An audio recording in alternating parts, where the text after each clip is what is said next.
What's up, ladies and gentlemen? It's Brendan. I'm BMAX45, and today we're coming at you with another video. We have another deck profile for the Digimon TCG in our EX8 format. This is our purple hybrid deck. It's an updated deck profile. It's not one of our EX8 specific deck profiles, but I am still enjoying purple hybrid. There was nothing really out of EX8 that I was super excited to play, so I decided to stick with purple hybrid and make some changes and try new things with the deck because it's a really fun deck and I've really enjoyed it all throughout the 2.0 format, and it's still a really great meta call, still doing really great topping tournaments and all that stuff. So without further ado, let's get into it. Let's talk about it, the changes we've made, and how we're playing the deck right now. And hey, if you enjoy this type of content, be sure to smash that like button, comment down below. We love to hear your thoughts. Subscribe to the channel, and hit that bell for notifications so you don't miss a single minute of fun. All right, well, let's get into it here. We have our Digi Eggs. We're still playing the 4 of the Velgramon egg. On deletion, draw 1, trash 1. Just I find the best way to get your combo pieces starting going. And then the Cupimon on deletion, by trashing a card, gain a memory. I feel like that's the way to do it. Some people I've seen switch it around, but I feel like that is the best way to run that. Starting with our level 3s, we are playing 2 of the Gabumon from ST16. It's start of your main phase when it on the field. If your opponent has a Digimon, gain a memory, so that's always nice. And then when attacking once per turn, draw 1, trash 1. Inheritable, sometimes it doesn't come up a lot, but sometimes you have to go into Duskmon off of that guy, and then helps you kind of try and get your engine going a little bit faster. As well, we have the Gazimon from BT3 for your basically your stunning, stopping your opponent from gaining memory except by tamer effects. Those floodgates are always super good. And we're also playing 2 of the new Syakomon from EX8. This is one of our EX8 contributions because it's got on deletion, draw 1, trash 1, which just gives you, on top of the Velgramon, gives you draw 2, trash 2, so it just keeps your engine going even faster. When attacking once per turn, delete one of your opponent's level 3 Digimon, so that's really cool. And then lastly, for the last purple Digimon for level 3s, we're playing the EX4 Guiomon, which is the Rush Guiomon. So if you have 20 or more cards in your in both players' trash combined, it gets Rush. Really great. It does Digivolve for 1 on your Demi-Mera, which isn't terrible. It's still a good card. It still gives you a level 3 to have at the beginning of your turn. And then you can add it back to your hand with a lot of cards in this deck. So being able to late game just Jack Raid, get a bunch of memory, and then play a Guiomon with Rush can win you the game. So super good. I like it at 1. I don't want to take it away. We play the Uko package because the Uko package is broke, especially in this deck. It's just really good, really consistent, and gets all your plays started going. So you got to play that one as well. And that brings our total rookie count to about 12 rookies, which I think is a pretty good for the deck. Next up, our level 4s. Of course, we're playing 4 of the Duskmon from BT18. He's your main guy there. Digivolves on Koichi for 2, and a Velgramon for cost 1. Otherwise, you're Digivolving for a level 3 or any other tamer for 3 costs. On play, when Digivolving until the end of your opponent's turn, change the original color of one of your opponent's Digimon or tamers to one non-white color. So this is where you get, changing your opponent's stuff so that they can't Digivolve or use certain effects. It can be really good. And then when attacking, if one of your Digimon or tamers may Digivolve into a level 4 card with hybrid in its traits in the trash with the dissolution cost reduced by 1. So that's one of your Digimon too. So it's not even him, but yeah, usually it's going to be him. He's also got the on deletion inheritable. You may play 1 tamer card with play cost of 4 less from your trash, which is really good because you get your tamers back whenever you go into him on your Koichi. Play 4 of the Velgramon as well. Velgramon on play when Digivolving for each color your opponent Digimon or tamers have. Trash 1 card from the top of both of your players' decks. Usually you'll have at least 2. So and then for each card this effect trashed, this Digimon gains plus 1,000. So if you trash 2 of yours, 2 of your opponents, you get 4,000. He's up at 11, potentially getting over a lot of target's insecurity. And then end of attack, by deleting one level 4 lower purple Digimon, delete all of your opponent's Digimon with the lowest level. So the cool thing is you can use your opponent's purple Digimon, and you can turn your opponent's Digimon purple with the Duskmon. So you don't have to delete him. It's always good to delete him though too, because he gets you so much benefits back. You play Koichis, you add cards back. It's generally really good. And then Inheritable Retaliation. The last hybrid we play is one Kaiser Leomon. It's got Retaliation. It can Digivolve from a level 4 for 1, so it just helps you potentially draw more stuff if you're kind of bricking out with the deck. And then the last level 4 we play is Ginkakumon Promote. This card can Digivolve from a level 4 for 1. It can also Digivolve from a level 3 for 2. It gets Rush, so again, a really good Rush card. So sometimes it can help you, finish out game. And hey, if you have Jack Raids and you can gain enough memory, you can hard play this for 6 and potentially get game as well. So I do really like that. I think that's a pretty good way to run the deck. The Ginkakumon promo has been coming up a lot, and I really do like it. Level 5s, Argamon. We play this Argamon. When this card would Digivolve be Digivolved into by suspending up to 5 Tamers, reduce the dissolution cost by 1 for each Tamer this effect suspended. And then opponent's turn, none of your opponent's Tamers can unsuspend. So you can suspend your opponent's Digimon to reduce the dissolution cost. Sometimes this is really good. And then stun all their Tamers so they can't use Tamer effects, they can't unsuspend, and that can be really, really good. So we like that. It's just the one.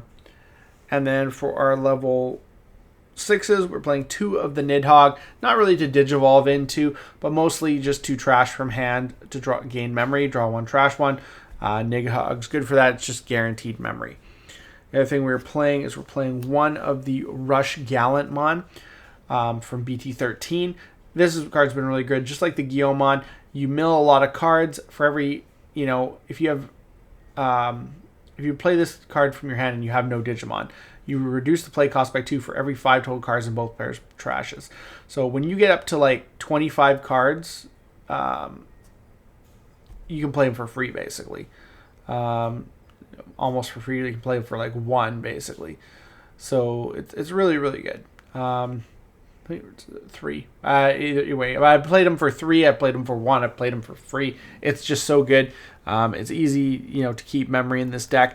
And then you have Rush, and you have at least 2 pops, because you can delete one of your opponent's Digimon with 6,000 DP, and then if you don't delete it, delete 1 higher, and that's on play as well as when attacking. So really, really good.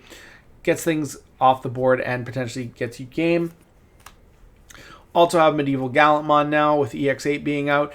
He's really great because you can suspend any 2 Digimon, your opponent's or yours, and play him for reduced cost, which in this deck with Jack Raids and stuff like that, you can easily get the 7 memory you need to just hard play him. He's got when Digivolving, you may suspend 1 Digimon, then you may delete one of your opponent's Digimon with 8,000 or lower. With 8,000 DP or lower. For each other suspended Digimon, you can add 3,000 to the DP deletion effects maximum. And then all turns when Digimon are played, you may activate one of this Digimon's when Digivolving effects. So it's all turns, you can continue to basically use that. So that's always really, really good. So it's just really good consistency with these cards, and being able to just slap them down for like really low cost can be very, very helpful. So I like both of those. And just a nice update, because the Merva engine doesn't always get you what you need. It doesn't clear the board, and if your opponent has too strong stuff on the board, sometimes Merva is actually pretty hard. Plus, you can alliance with him, which is actually really, really good. So that's also cool. So that's it for our level 6s. Not a big top end, because the deck really kind of tries to aggro and just kill you real fast with your low end and your level 4s. Tamers, we're playing 4 Koichi. You gotta play it on deletion, gain a memory. On play, draw 1, trash 1. He's your best Koichi. You gotta play 4. Play 2 of the newer Koichi, which again has a really good inheritable, because it's when attacking, you may return 1 card with hybrid or 10 warriors trait from your trash to your hand. So you can add back those Duskmons if you have them in there, if you milled them. Start a main phase by trashing one card with the hybrid 10 warriors. You can gain a memory. You're not always going to use this because you don't have a huge amount of hybrid cards to trash, but sometimes it does come up, so that's always nice too. And we play 3 of the Matashita from BT2. This is your card that gets you back so much value. It's your memory tamer. You play it for free off of the Duskmon's dying and the inheritable, and you add things like Duskmon back, you add Jack Raids back, you just add all the purple cards you need. You can add back the Guillaumon for rush attack for game. You can't, of course, you can't add back the other Rush Gallantmon because he's just red, but you could add most of your pieces back, and it usually has various, I hardly ever play this card if it's not for free, so that's also really cool. Last couple tamers we play, I'm trying out one Keenan Crier. I usually play one Ayamako because I play Rivals Barrage and Death Slingers, and I want to be able to put those back on the top of my deck because I don't want them to clog my hand. But I'm playing a little bit less of those cards, so I wanted to try one Keenan Crier on play. Your opponent may trash one tamer or one option card in their hand. If they don't, gain a memory and draw one. So that's really, really good. And then on your opponent's turn, when an effect plays a Digimon by suspending this tamer, gain a memory. So you can, when your opponent is playing Digimon by effects, you can just gain memory and potentially screw up their plays, which is really, really good. And it's a tamer, so you can Digivolve on it. One Louis Awada, because you run the Uko package, and this deck benefits so much from gaining memory, so just having the Louis. Sometimes it's really cool because you can, like, first turn, if your opponent goes first and then you go, you can potentially play an Uko, play a Louis, bring it up, gain a memory to maintain turn, and then get its ability right away. So that's really, really good. So the Louis is really great at 1. I do like that. So I would definitely keep that. Last but not least, we have our options. We have 4 Jack Raid because gaining memory is so good, especially when you hit it off security. I was playing 3 of this, but I really think 4 is the way to go. There's just no better card for gaining memory. Missed Memory Boost. A lot of people run purple Memory Boost. Some people run Missed Memory Boost. I prefer Missed Memory Boost because of purple, if I hit things like option cards and tamers, it's just really bad. So I prefer Missed Memory Boost. I prefer to mill and then just draw one and then still have the memory gain. So that's just my preference, but some people will run the other one. Lastly, for our destruction cards, we have 2 Rivals Barrage, 2 Death Slingers. Rivals Barrage is great because if you mill it, you can use it to get back pieces that you need in your hand. And then, of course, Death Slinger, as you mill more stuff, it gets more powerful. The nice thing is they're both really great destruction cards. Just this one is lower cost, this one's higher cost. And that's kind of why I'm playing it. The Nidhogg's really kind of take the place of the Death Slingers, being able to mill, trash the Nidhoggs for memory from your hand, whereas sometimes this gets stuck in your hand. So I was playing more of these, but now with playing the Nidhogg's, I'm definitely playing less. Depending on how I like things, I might cut this for more Rivals Barrage and just forget about the Death Slinger, but I still think it's a really great card, and if I had to have a destruction card in hand, I would honestly rather have that. Lastly, of course, Calling from Darkness, because Calling from Darkness is at 1. That's just kind of how it is. But that is the deck, guys. That is the updated Purple Hybrids. Still a really great deck. I think it's going to be really great into 2.5. We'll see, maybe, unless it gets hit. It's doing so well. It's taking a lot of spots, at least like 2 to 4 spots at every top 16 I've seen in the last little while. So we'll see if anything happens with the deck. But let me know your guys' thoughts. Do you like the updates? Do you like the new inclusion of EX8 cards? Do you think this deck is going to stick around for a while? Tell me what you guys think down below. And looks like that's all the time we have for this video. Thank you very much for tuning in. I hope to see you in the next video. As always, have a wonderful day. That's all for now, folks.